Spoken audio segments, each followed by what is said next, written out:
नमस्कार, capital TV की special story देख रहे हैं आप और मैं हूं आपके साथ दिव्या सिंह। कहा जाता है कि राजनीति में कुछ भी अस्थायी नहीं होता, ना सत्ता, ना दुश्मनी, ना ही दोस्ती। इसलिए राजनीति में कभी कट्टर दुश्मन दोस्त बन जाते हैं तो कभी जिगरी दोस्त दुश्मन बन जाते हैं। महाराष्ट्र की सियासत में यही समीकरण देखने को मिल रहे हैं। दरअसल जिस पार्टी से संजय निरुपम ने अपने सियासी सफर की शुरुआत की, फिर वो उसी पार्टी में वापस जाने को तैयार हैं। दरअसल मुंबई कांग्रेस के पूर्व अध्यक्ष संजय निरुपम के कांग्रेस पार्टी को इस्तीफा सौंपने के बाद से ही अटकलें लगाई जा रही थी कि संजय निरुपम किस पार्टी में शामिल होंगे, जिसका खुलासा खुद संजय निरुपम ने कर दिया है। निरुपम ने जानकारी दी है कि वो एकनाथ शिंदे के नेतृत्व में शिवसेना में शामिल होंगे। कांग्रेस ने 3 अप्रैल को संजय निरुपम को अनुशासनहीनता और पार्टी के खिलाफ बयान देने के आरोप के चलते 6 साल के लिए निष्कासित कर दिया था, जिसके बाद निरुपम ने पार्टी से इस्तीफा दे दिया। हाल ही में महाराष्ट्र के मुख्यमंत्री एकनाथ शिंदे ने कहा था कि संजय निरुपम जल्द ही शिवसेना में शामिल होंगे। संजय निरुपम ने क्या कहा? संजय निरुपम ने पार्टी में शामिल होने को लेकर कहा कि आखिरकार आज हमने फैसला ले लिया है। लंबे समय तक कांग्रेस में घुटन भरी जिंदगी से मुक्ति मिली है और लगभग 20 साल बाद मैं अपनी पार्टी शिवसेना ज्वाइन करने जा रहा हूं। उन्होंने आगे कहा कि यह घर वापसी जैसा है। मैं सीएम यानी कि एकनाथ शिंदे की मौजूदगी में पार्टी में शामिल होऊंगा। उन्होंने साथ ही कहा कि आप जानते हैं कि आज कांग्रेस में क्या स्थिति है। ज्वाइन कर रहे हैं शिवसेना, जो एकनाथ शिंदे की पार्टी है, थाने में क्या कहना चाहेंगे? आखिरकार आज हमने फैसला ले लिया है। एक लंबे समय तक कांग्रेस में जो घुटन भरी जिंदगी थी, उस जिंदगी से मुक्ति मिली है और लगभग 20 साल बाद मैं अपनी पार्टी शिवसेना में ज्वाइन करने जा रहा हूं और एक तरह की घर वापसी जैसा है मामला। शिवसेना की विचारधारा से ओतप्रोत रहा हूं प्रारंभ से ही, लेकिन किन्हीं वजहों से मैं कांग्रेस में था, लेकिन कांग्रेस में भी क्या माहौल है, क्या वातावरण है, आप सबको पता है। तो इसलिए आज हम मुख्यमंत्री जी की उपस्थिति में शिवसेना अपने तमाम कार्यकर्ताओं के साथ शामिल हो रहे हैं। अब चलिए आपको बताते हैं कि संजय निरुपम का सियासी सफर कैसा रहा है। दरअसल 3 अप्रैल 2024 को कांग्रेस ने उन्हें 6 साल के लिए पार्टी से निष्कासित कर दिया। संजय निरुपम ने अपने सियासी सफर की शुरुआत शिवसेना पार्टी से की थी। वो साल 1996 से 2006 तक शिवसेना फिर कांग्रेस की तरफ से राज्यसभा सांसद रहे। उन्होंने 2009 से 2014 तक कांग्रेस की तरफ से उत्तर मुंबई लोकसभा क्षेत्र का प्रतिनिधित्व किया। वह लोक लेखा समिति यानी कि पीएससी, पब्लिक अकाउंट्स कमेटी और वित्त समिति, फाइनेंस कमेटी जैसी संसदीय समितियों के सदस्य थे। 2014 में संजय निरुपम बीजेपी के गोपाल शेट्टी से हार गए थे। इसके बाद 2015 में उन्हें मुंबई क्षेत्रीय कांग्रेस समिति का अध्यक्ष बनाया गया था। फिर 2017 में उन्होंने क्षेत्रीय अध्यक्ष की जिम्मेदारी से इस्तीफा दे दिया। निरुपम ने कांग्रेस पार्टी के लिए राष्ट्रीय प्रवक्ता का भी भूमिका निभाया। एक तरफ तो संजय निरुपम को लेकर सियासी घमासान मचा हुआ है, तो वहीं दूसरी तरफ उद्धव ठाकरे भी कम प्रचार प्रसार नहीं कर रहे हैं। दरअसल लोकसभा चुनाव के प्रचार प्रसार के दौरान शिवसेना यानी कि यूबीटी के प्रमुख उद्धव ठाकरे ने महाराष्ट्र की जनता से प्रधानमंत्री नरेंद्र मोदी की सरकार को लेकर माफी मांगी है। उन्होंने कहा कि पहले की चुनाव में प्रधानमंत्री के लिए वोट मांगने के लिए माफी मांगते हैं। इस दौरान उन्होंने साथ राकांपा यानी कि सपा प्रमुख शरद पवार भी शामिल थे।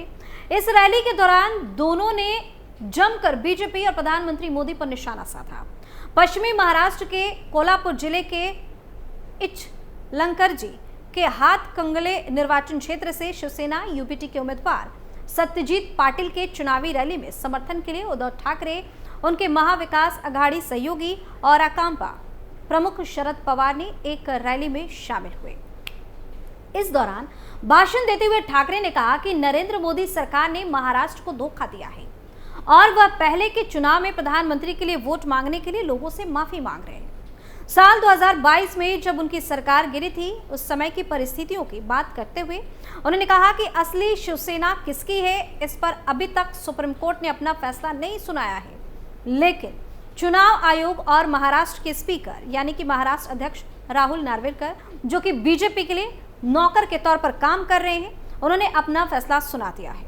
ठाकरे ने कहा कि अब जब पीएम मोदी हमें नकली शिवसेना कहते हैं तो वह अदालत पर दबाव डाल रहे हैं। बता दें कि उद्धव ठाकरे ने साल 2019 में बीजेपी के साथ अपना रिश्ता खत्म कर दिया था। इस पर उन्होंने बीजेपी पर यह भी आरोप लगाया कि वह लोकसभा चुनाव में तो शिवसेना का इस्तेमाल कर रही है, लेकिन विधानसभा चुनाव में उसके उम्मीदवारों को हराने की साजिश रच रही है। ठाकरे ने कहा कि जब कोई भी बीजेपी से हाथ मिलाने को तैयार नहीं था, तब शिवसेना ने उसके साथ गठबंधन किया। हालांकि बीजेपी ने एक ऐसे व्यक्ति की सरकार को गिरा दिया।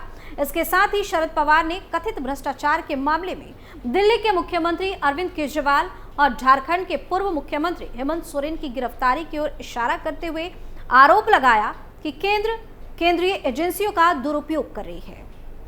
उन्होंने आगे कहा कि महाराष्ट्र दौरे के वक्त भी पीएम अपनी आगे की योजनाओं को बताने से ज्यादा मेरी और ठाकरे की आलोचना करते रहते हैं। सत्यजीत पाटिल के साथ ही ठाकरे और पवार ने कांग्रेस उम्मीदवार शाहू छत्रपति के लिए कोल्हापुर में एक और रैली की।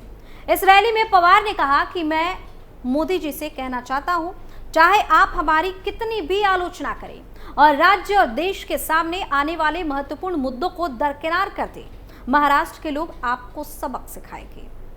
कुछ समय पहले पीएम ने शरद पवार को भटकती आत्मा कहा था, जिस पर प्रतिक्रिया देते हुए ठाकरे ने पीएम पर निशाना साधा और कहा कि अटल बिहारी वाजपेयी ने पवार के आपदा प्रबंधन कौशल की प्रशंसा की थी। पवार ने इसी मंच पर कहा कि पहले के समय में जब प्रधानमंत्री जवाहरलाल नेहरू राज्य के दौरे करते थे तो देश के बारे में बात करते थे और इंदिरा गांधी गरीबी उन्मूलन के बारे में बात करती थी, लेकिन अब पीएम को तब तक आराम नहीं मिलता जब तक वह उद्धव ठाकरे और शरद पवार पर निशाना ना साध ले। इतना ही नहीं, महाराष्ट्र में लोकसभा चुनाव के तीसरे चरण में 11 सीटों पर 7 मई को वोटिंग है और 258 उम्मीदवारों की किस्मत दांव पर लगी हुई है। इस फेज में पश्चिमी महाराष्ट्र से 7, कोंकण और मराठवाड़ा से 2-2 सीटों पर चुनाव है।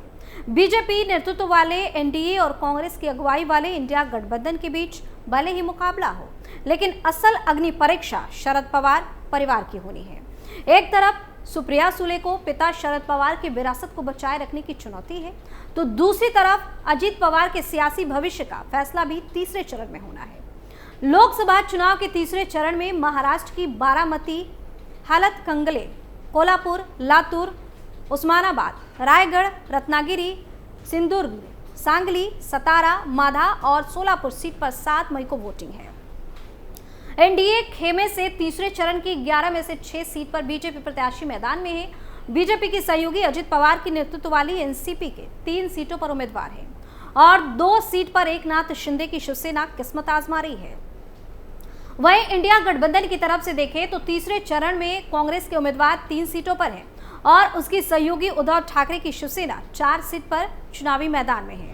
इसके अलावा शरद पवार की एनसीपी के 4 उम्मीदवारों की किस्मत दांव पर लगी है। शरद पवार और अजीत पवार खेमे के बीच आमने सामने की लड़ाई बारामती लोकसभा सीट पर है। 2019 में एनडीए ने एक तरफा जीत दर्ज की थी, लेकिन इस बार के सियासी समीकरण बदले हुए हैं। ऐसे में देखना है कि किसका पलड़ा भारी रहता है। अजीत पवार के भविष्य का फैसला। लोकसभा चुनाव के तीसरे चरण में सभी की निगाहें बारामती सीट पर टिकी हुई है, क्योंकि यहां पर मुकाबला पवार बनाम पवार के बीच ही है। बारामती, रायगढ़ और उस्मानाबाद सीट पर अजीत पवार की पार्टी की प्रतिष्ठा दांव पर है। अजीत पवार की एनसीपी इन तीनों सीटों को जीतने में कामयाब रहती है तो महाराष्ट्र की सियासत में उनकी भूमिका अहम हो जाएगी। इस चरण में शरद पवार की भी परीक्षा है। उनके एनसीपी का परंपरागत मतादा शिफ्ट हुआ है या उन्हीं के साथ मजबूती से खड़ा है।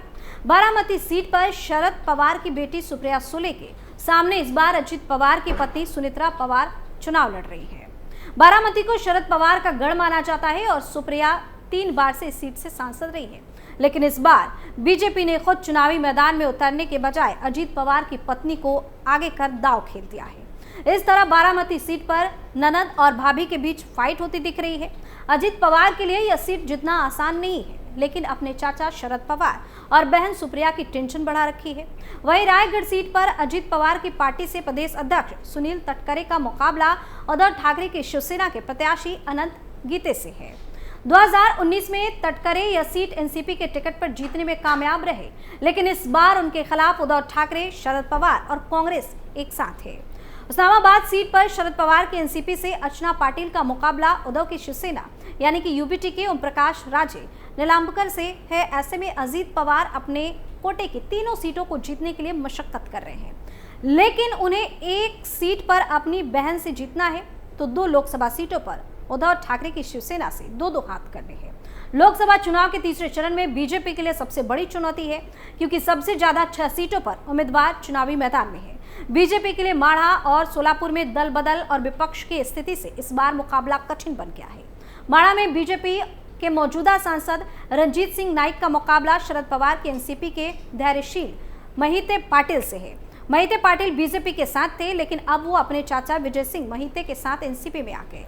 लातूर लोकसभा सीट पर बीजेपी के सुधाकर श्रृंगारे का मुकाबला कांग्रेस के शिवाजी राव कालगे के बीच है। लातूर कांग्रेस का पुराना गढ़ रहा है। कांग्रेस ने यहां पर हुए 15 आम चुनाव में से 11 में जीत हासिल की है और पूर्व केंद्रीय गृह मंत्री शिवराज पाटिल चाकुरकर 7 बार सांसद रहे हैं। पिछले 10 साल से इस सीट पर बीजेपी का कब्जा है। लोकसभा चुनाव से पहले बीजेपी ने चाकुरकर की बहू अर्चना पाटिल को अपने खेमे में शामिल करके लातूर में अपनी स्थिति को मजबूत करने की कोशिश की है। कांग्रेस नेता विशाल पाटिल के बगावत कर निर्दलीय मैदान में उतरने से त्रिकोणीय फाइट है। ऐसे में देखना है कि तीसरे चरण में महाराष्ट्र में किसका दाव कामयाब रहता है।